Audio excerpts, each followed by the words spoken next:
ಚನ್ನಕೃಷ್ಣಪ್ಪ ಅಂತ. ಅಲ್ಲಿ ನಾನು ನನ್ನ ಜಮೀನನ್ನು ಸರ್ವೆ ಮಾಡಕ್ಕೆ ಹೋದಾಗ ನೀನು KDB ಪರವಾಗಿ ಬಂದಿದ್ದೀಯ ಅಂತಂದೇಳಿ ನನ್ನ ಏಕಾಏಕಿಯಾಗಿ 20-30 ಜನ ಬಂದ ಅಡ್ಡಗಟ್ಟಿ ಈ ಅಜಿತ್ ಕುಮಾರ್ ಅನ್ನೋನು ಅವಾಚ್ಯ ಪದಗಳಿಂದ ಬೈದು, ಮತ್ತು ದೇವರಾಜ್ ಅನ್ನೋರು, ಮತ್ತು ಭರತ್ ಬಸಪಟ್ನ, ಮೋಹನ್ ಅವರು ನನ್ನ ಅಡ್ಡಗಟ್ಟಿ ಹೊಡೆದು ನನ್ನ ಗಲಾಟೆ ಮಾಡಿ ನಿಂದಿಸಿದ್ದಾರೆ. KDB ಪರವಾಗಿ ನೀನು ಕೆಲಸ ಮಾಡ್ತಾ ಇದೀಯಾ, ನೀನು ಎಲ್ಲ ಮಾಹಿತಿ ಕೊಡ್ತಾ ಇದ್ದೀನಿ ನಿನ್ನಿಂದ ಅಂತಂದೇಳಿ ನನಗೆ ಹೊಡೆದು ಬಡ್ದು ಮಾಡಿದ್ದಾರೆ.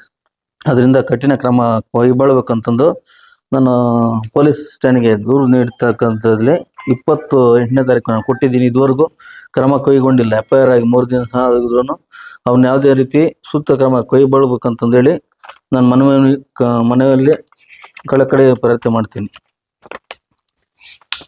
ಯಾರು ಹಲ್ಲೆ ಮಾಡಿದ್ ಸರ್ ನಿಮ್ಮ ಮೇಲೆ? ಯಾವ ವಿಚಾರಕ್ಕೆ ಅಂತೇಳಿ?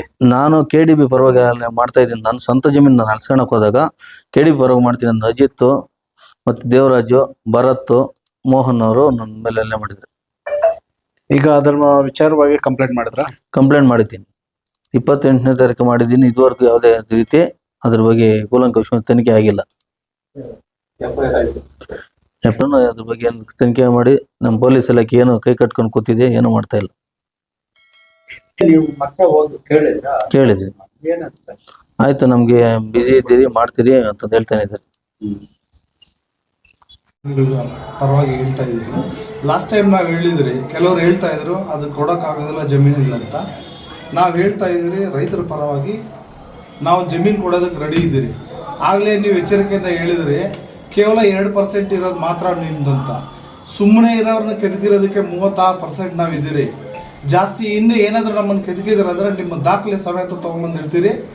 ಎಲ್ಲಿ ನಿಲ್ಲಿಸಿದಿರೋ ಅಲ್ಲಿಗೆ ನಿಲ್ಲಿಸ್ಬಿಟ್ರೆ ಸಮಾಧಾನ. ನೀವು ಹೇಗಿರ್ತೀರೋ ಹಾಗೆ ಇರ್ತೀರಿ.